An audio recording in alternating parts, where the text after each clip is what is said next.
This is WYMT Mountain Sports, your home for the Kentucky Wildcats and local high school sports.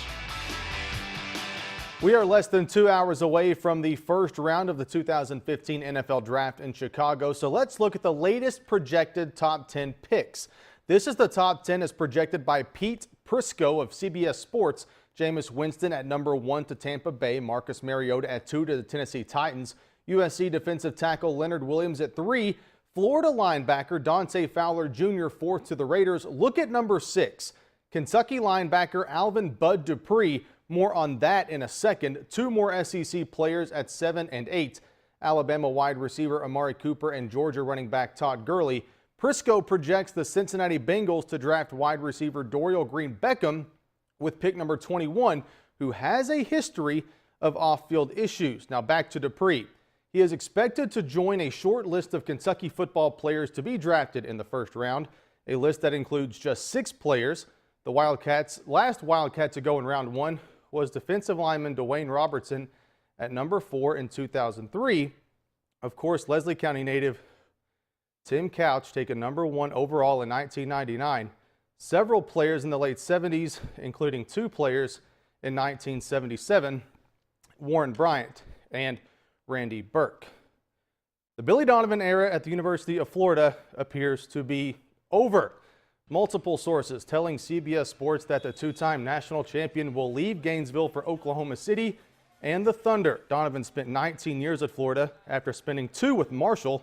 He has 502 career wins and led the Gators to the national championship in 2006 and 2007.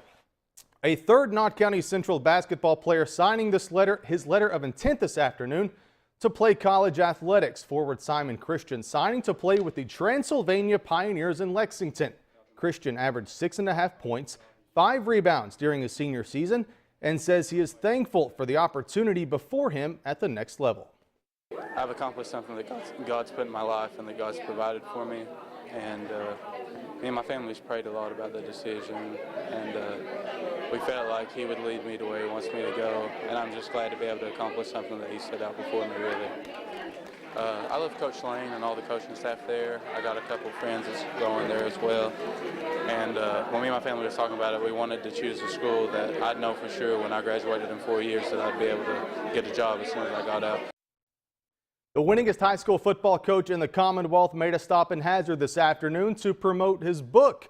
Belfry Pirate head coach Philip Haywood stopped by the Hazard Lions Club to talk about faith, family, and football, a book that he says he's been working on for 3 years now. The 4-time state champion head coach of the Pirates says at first he did not like the idea of writing a book. People that have known me throughout my career and said, you know, you ought to write a book. And kind of what I was speaking about today, and I've kind of laughed for a long time and said that, you know, I'm no NFL college guy or anything like that. I'm just a high school football coach. But I think as more people have suggested it, I've kind of thought about it from a spiritual standpoint, talked to my wife about it, and said, well, maybe there is something that I could share, especially with younger people, of some of the experiences that I've had and how you weather the storm, so to speak.